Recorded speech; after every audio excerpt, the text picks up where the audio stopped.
Assalamualaikum warahmatullahi wabarakatuh. Perkenalkan, nama saya Lukman Arif Jazaini. Di sini saya akan mempresentasikan hasil naskah saya yang berjudul Optimalisasi Unjuk Kerja Engine Diesel Kamis KTA 38G5 di PT Gendis Multimanis. Yang pertama yaitu pendahuluan. Di dalam pendahuluan itu terdapat latar belakang, tujuan, dan batasan masalah. Latar belakang. PT Gendis Multimanis merupakan pabrik yang beroperasi di bidang produksi gula yang beroperasi di Desa Todanan. Di dalam proses produksi, pabrik membutuhkan daya listrik untuk kegiatan operasinya, sehingga listrik merupakan kebutuhan yang sangat penting.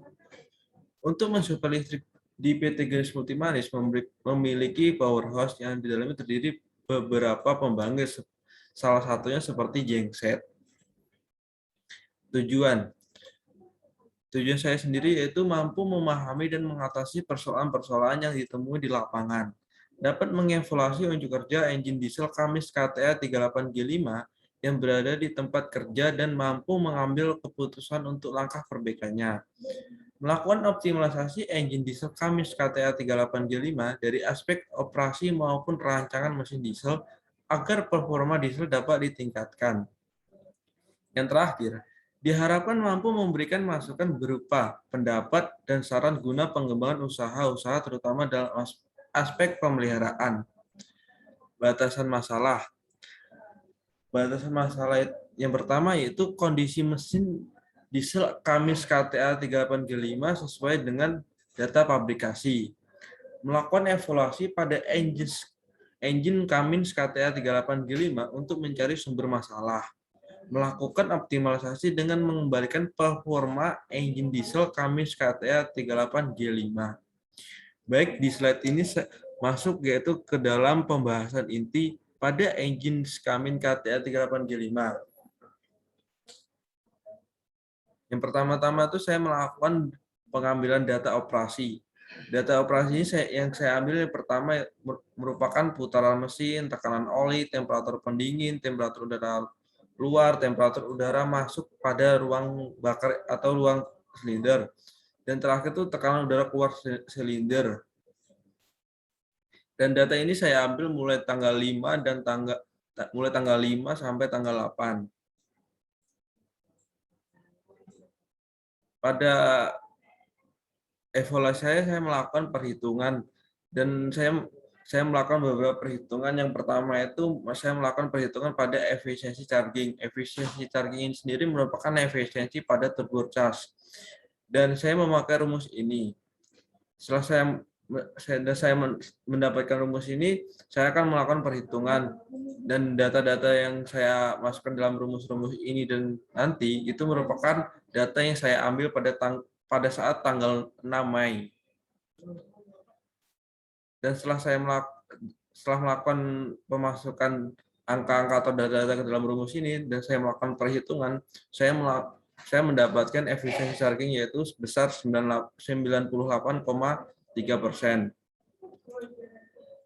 Selanjutnya saya melakukan perhitungan pada tekanan indikator rata-rata dan saya menggunakan rumus ini. Setelah saya melakukan pemasukan data atau angka, saya melakukan perhitungan dan saya mendapatkan tekanan indikator rata-rata itu sebesar 126,84 PSI.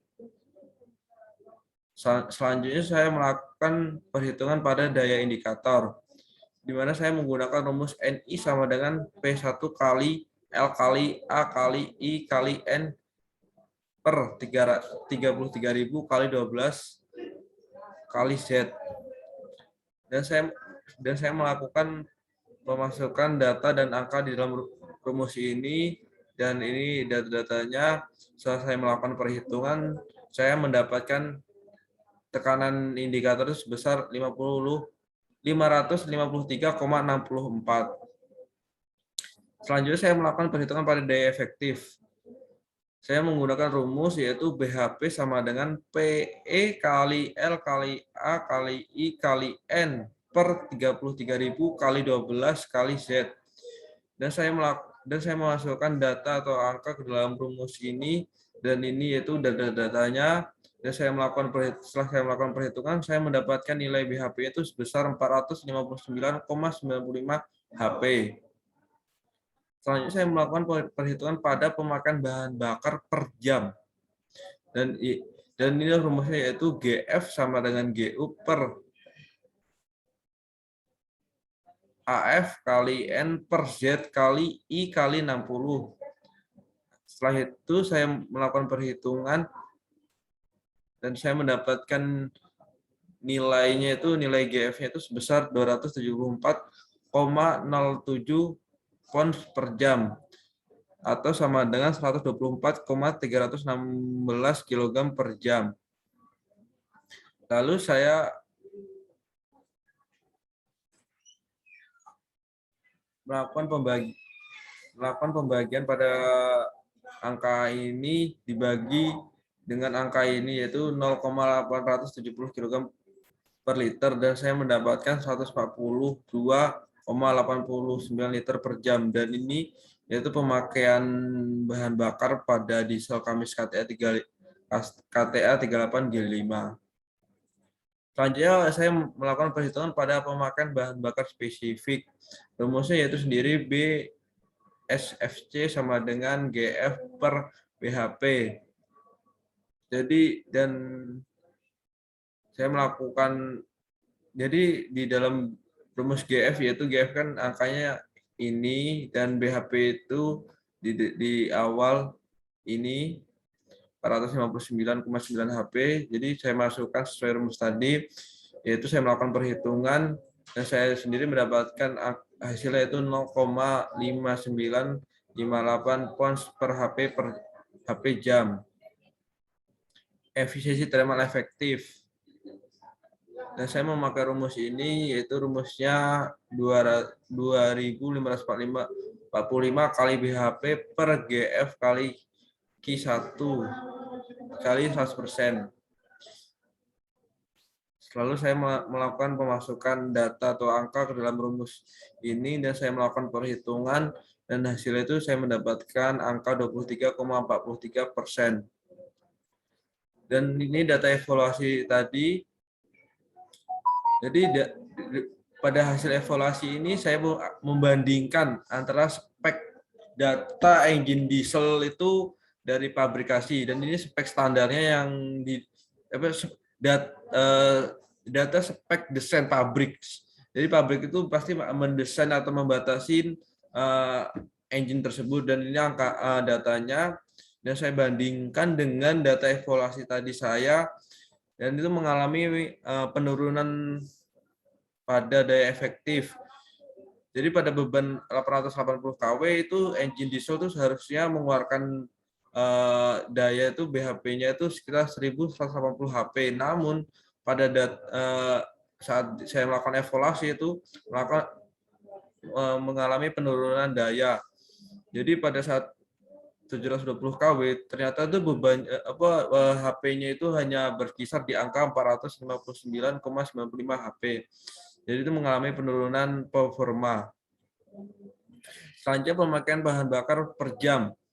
Jadi di beban 180 kW itu seharusnya tuh bahan bakarnya 209 liter per jam. Namun pada saat data evaluasi pada saat beban 720 kW bahan bakar itu 142,80 liter per jam. Yang ketiga itu pemakaian bahan bakar spesifik. Jadi pada saat beban standar 880 kW itu bebannya itu pemakaian bahan bakar spesifiknya yaitu 0,3374 pound per HP. Namun pada saat saya melakukan evaluasi itu saya mendapatkan hasilnya itu 0,5958 pounds per HP jam. Yang terakhir itu efisiensi thermal efektif. Dan pada beban standarnya itu didesain itu data pabrikasinya itu dari range 30 sampai 41%.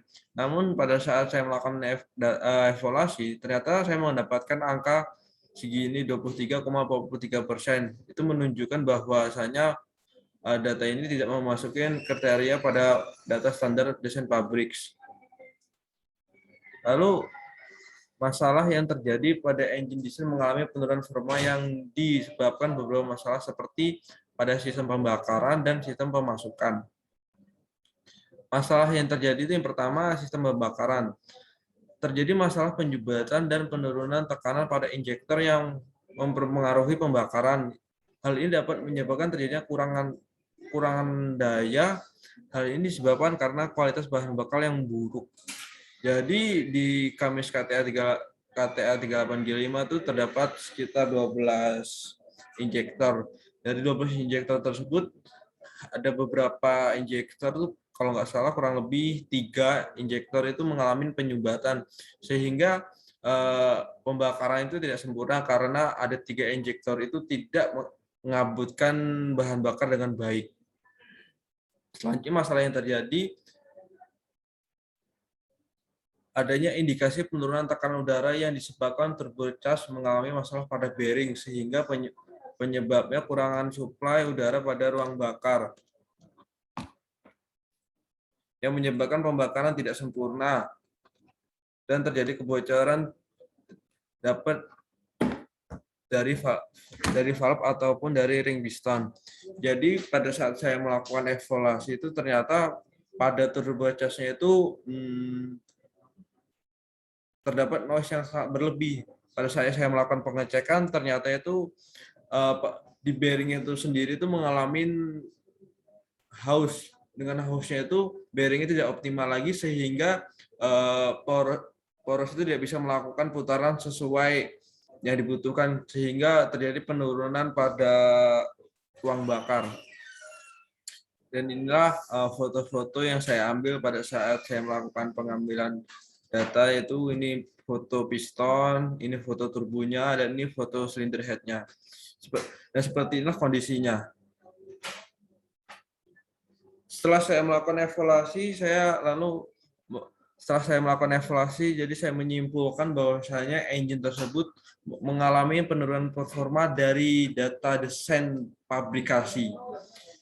Dan saya setelah melakukan evaluasi tersebut, saya akan melakukan optimasi pada mesin diesel Kamis KTA 38G5. Yang pertama itu saya melakukan penggantian ring piston karena sudah haus agar kompresi pada ruang bakar tidak bocor dan pembakaran sempurna. Yang kedua itu saya melakukan penyetingan ulang dudukan pada valve buang maupun masuk dengan tujuan udara yang masuk pada ruang bakar tidak kembali keluar waktu piston dari TMB ke TMA dan membersihkan saluran in dan out pada silinder head. Yang ketiga, saya melakukan kalibrasi injektor. Setelah ditemukan masalah pada injektor, dilakukan pembongkar pada injektor untuk diganti seal dan membersihkan kotoran menyebabkan injektor tersumbat. Kotoran injektor disebabkan karena bahan bakar yang masuk ke fluid pump selalu kotor. Jadi setelah saya melakukan pembongkaran pada injektor tersebut, saya mendapatkan kotoran pada injektor dan saya teliti ternyata kotoran pada injektor itu karena saringan bahan bakar itu sudah tidak bagus sehingga kotoran dari tangki BBM itu masuk ke injektor sehingga menyebabkan penyumbatan. Jadi setelah saya mengetahui hal tersebut, saya melakukan pembersihan dan saya ganti spare part apa yang rusak, saya rakit kembali dan saya pasang ke engine. Yang keempat yaitu bearing turbocharge. Bearing pada turbocharge mengalami sedikit kehausan dan bal bearing sudah ada yang tergores yang menyebabkan putaran pada turbocharge tidak bisa maksimal. Jadi mengakibatkan udara yang dihasilkan dari turbocharge menurun. Itu tadi saya bilang di pertengahan tadi pada turbocharge itu terdapat bearing dan bearing itu sudah haus dan tidak bisa digunakan lagi. Setelah saya mengetahui hal tersebut, saya melakukan penggantian agar si RPM turbocharge itu mengalami peningkatan sehingga memenuhi kebutuhan yang diperlukan. Nah, setelah saya melakukan optimalisasi tadi, maka saya ambil datanya, saya bandingkan data yang pertama, saya membandingkan data standar, data evaluasi yang tadi, yang di pertama, terus yang selanjutnya data optimalisasi. Kalau kita melihat dari data ini mengalami peningkatan, itu contohnya pada daya efektif mesin. Itu di beban 455 kW itu dia bisa mengeluarkan 600,49 HP. Itu menunjukkan peningkatan setelah kita melakukan optimalisasi tadi. Terus yang selanjutnya pemakaian bahan bakar per jam. Itu data standarnya itu kan 209 liter per jam. Terus kalau di data optimalisasi itu pada beban 455 kW itu 145,24 liter per jam. Terus yang ketiga pemakaian bahan bakar spesifik itu kan standar itu di 0,3374 pounds per HP jam. Dan di data optimalisasi itu di saya ambil datanya itu di angka 0,4639 pounds per HP per jam. Ini menunjukkan mendekati desain standar pabrikasi. Yang terakhir itu efisiensi thermal efektif itu kan efisiensinya range-nya itu dari 30 sampai 41%. Dan saat saya melakukan pengambilan data optimalisasi itu datanya itu menunjukkan 30,10%. Itu dalam memasukin range ini. Jadi itu sudah dikategorikan dalam jangkauan aman.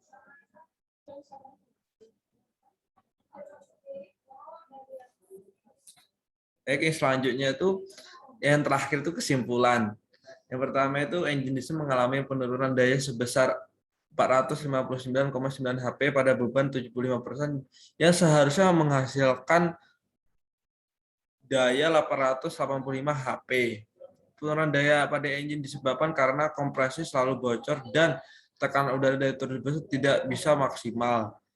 Dikarenakan pembakaran tidak sempurna dalam ruang bakar, yang disebabkan injektor mengalami penyumbatan yang disebabkan oleh kotornya bahan bakar, sehingga tidak dapat mengaburkan bahan bakar dengan sempurna. Filter oil selalu kotor yang disebabkan tangki bahan bakar kotor. Kurangnya dilakukan preventive maintenance yang menyebabkan komponen dari mesin diesel mengalami kerusakan. Saran. Sistem preventive maintenance selalu dijalankan sesuai prosedur yang telah ditetapkan oleh pabrikasi pembuat dari perusahaan. Selalu menggunakan APD atau alat pelindung diri setiap melakukan pekerjaan. Waktu untuk operasional tidak boleh lebih dari 12.000 jam agar umur diesel lebih lama. Kebersihan lingkungan di sekitar area Cummins KTA 38G5 harus selalu dijaga dan diperhatikan. Baik, sekian dari presentasi saya. Bila terjadi salah kata atau bahasa saya sulit dipahami atau bahasa saya tidak sopan, saya mohon maaf yang sebesar-besarnya. Dan saya akhiri dengan walhidayah. Wassalamualaikum warahmatullahi wabarakatuh.